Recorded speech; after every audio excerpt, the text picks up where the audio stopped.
They were going for cap space this summer.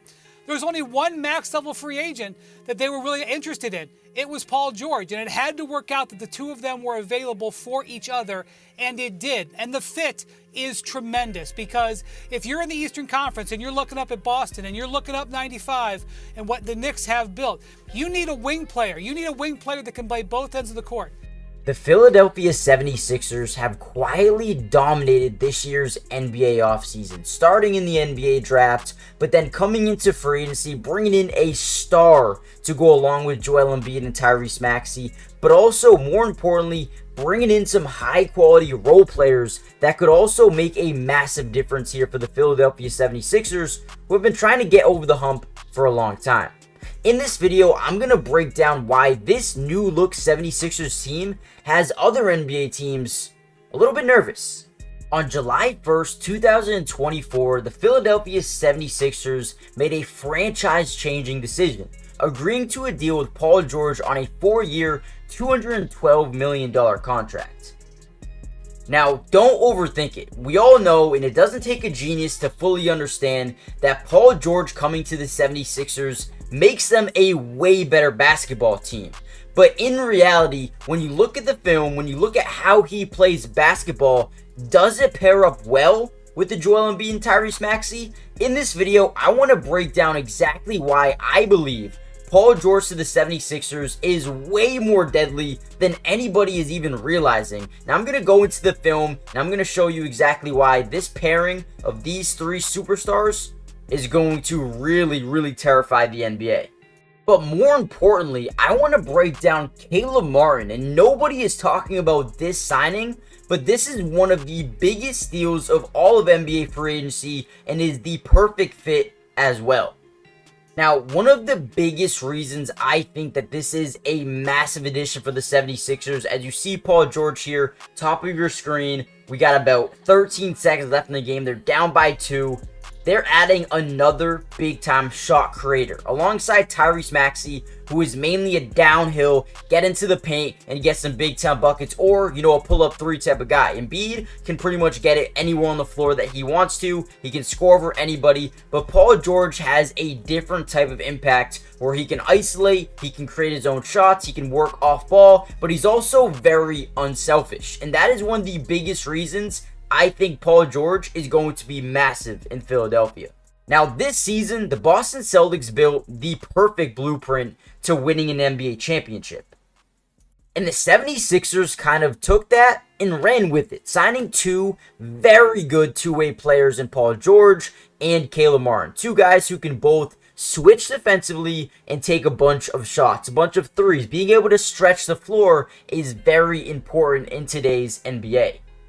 And I think that alone, the three-point shooting ability of Paul George to catch and shoot from way downtown. I mean, you see here, he's a couple feet behind the three-point line and is still a threat to take and hit these shots. Again, you talk about the double team that we saw here on this play for James Harden. You're going to see this a ton with Joel Embiid. But, the difference will be he'll be in here.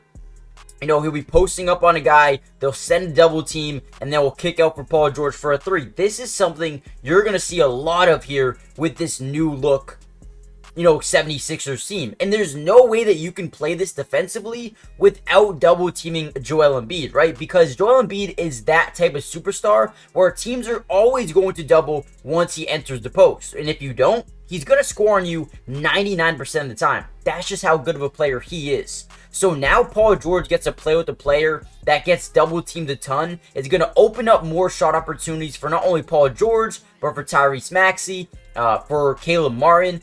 And Paul George is coming off a career high in three-point percentage at 41.3, which is insane, by the way.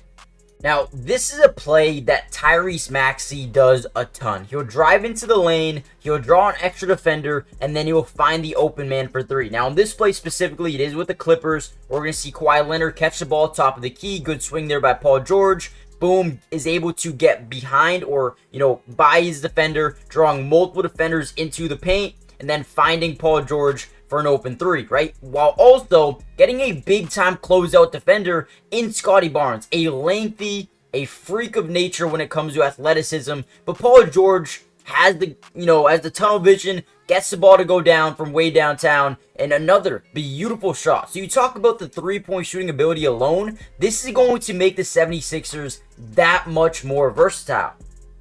Now, before we break down even more film and even talk a little bit about Caleb Martin and his fit with this team, make sure you guys do me a major favor and comment down below a letter grade for the 76ers offseason so far. How do you feel and what do you think they need to do next to continue to position themselves to potentially win a championship next season? But also, more importantly, hit the like button, subscribe if you're new, join the family, guys.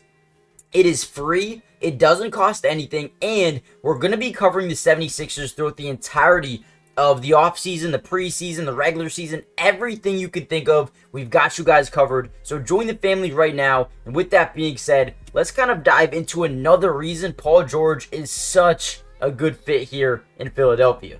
Now, one of my favorite things about Paul George, aside from the offensive capabilities, what he does on the offensive side of the floor is amazing. But what is that much more amazing is his defensive versatility.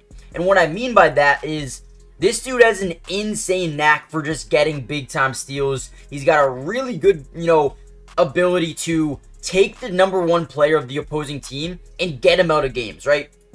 Now, this was versus the Dallas Mavericks in the playoffs. He is positioned, or, his responsibility is to guard Kyrie Irving, which we all know that is not an easy thing to do. You got to weave in and out of screens. You got to be able to stay in front of him. You got to make sure that you're not switching because you can't, right? When you're on Kyrie Irving and you're supposed to be his defender, you cannot switch. You got to get over the screens, or you got to, strategically get under screens during the right situations, right? So obviously, he is tasked with a very hard job, not only playing insane defense, but great offense at the same time.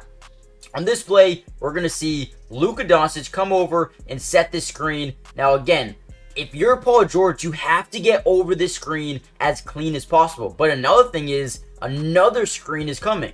So this is a really tough thing to do if you're Paul George, but watch how he plays it. Boom, really good pick dodging ability, gets right over the first screen. We're going to get a fake screen here, a little ghost screen by Dereck Lively, who then cuts right to the basket. Now, Zubac is in a terrible position where he overcommits to the screen when it never even happened. So now they're kind of double teaming Kyrie, and they're going to need a big play, right? Because what's going to happen here is you're going to get a skip pass or an over the head pass to Dereck Lively, who then will draw some rotation, whether it be James Harden or it be Norman Powell. Someone is going to be open, right? So Paul George needs to make a big time play, and that is exactly what he does. Gets his hand into the passing lane and creates a turnover for the Dallas Mavericks, right? This is something you love to see, and he does it very, very consistently. And then you can just look at the IQ, the toughness, the physicality, and the high energy plays on the defensive side of the basketball, switching onto a guard, to a big, to a wing. He can do everything, right? And these are so valuable. Now you're talking about a guy who can play multiple different positions offensively, can play with the ball in his hands, can play off the ball, can switch onto a guard, can switch onto a wing, can switch onto a big in some situations as well, and hold his own, right? But the toughness, the grit, the physicality of Paul George is something that stands out to me. On this play, Kyrie Irving is going to try to find a slot cut here by Derrick Jones Jr., and Paul George does an excellent job kind of reading it, diving onto the floor for a massive loose ball steal again, coming up with big time plays. Paul George is the perfect fit for any team, but more importantly, a perfect fit with Joel Embiid and Tyrese Maxey. Not only offensively, but defensively, he's going to change everything for this team. But not only him, Caleb Martin is another guy I think is such an underrated signing. Now, when we break down Caleb Martin and what he can do on the basketball floor, it's something that is very, very unique and very valuable to an NBA team. Caleb Martin is very productive off ball. In this play specifically, we see Kevin Love top of the key, Jaime Jaquez, setting a screen and allowing Caleb Martin to come off it and either curl to the three-point line or cut to the basket. He can kind of pick and choose what he wants to do here. And he's very, very smart off ball. So let's see how this play breaks down. Love is going to find him off the curl. He's going to read that Bobby Portis is going to get back to Jaime and see the trailing defender in Malik Beasley. And Caleb Martin has to make that decision very quickly, whether he's going to curl to the three-point line or cut to the basket, ends up cutting and getting a wide open dunk. Again, the versatility of this guy to be able to play off the ball and play within a role is very, very valuable. And again, you talk about his size as a 6'5", 6'6" wing player, can play really tough, hard-nosed defense, can shoot threes, has proven to be very, very clutch in the playoffs. Back when he played Boston, I mean, the dude was unbelievable during that year. And, and can shoot the three ball relatively well at the same time. I really love Caleb Martin and his ability to play off ball, create his own shot offensively if need be. He can do that as well. I love the defensive versatility. But overall, I think what helps the most is, the IQ and the toughness, the physicality of wanting to make big-time plays defensively, getting onto a guard and just locking them down, big-time block in a fast break situation there on, I think, Dennis Smith Jr. So again, I think Caleb Martin is such a big-time addition for this team, and I think he's going to make a ton of plays being their fifth or sixth option, in the lineup. I really do think this is an underrated one. Let me know what you guys think about Caleb Martin in the comments down below. But in my eyes, Caleb Martin is a good player. And he's going to really, really help this team. When you have Tyrese Maxey getting downhill, you have Caleb Martin in the weak side corner. There's going to be weak side rotation. And I think that is going to get him more shots, more opportunity, and more ability to help a 76ers team out in a big way. And don't forget, they have Kelly Oubre. You have Embiid, Maxey, Paul George. They have a lot of guys here now. A lot of versatility.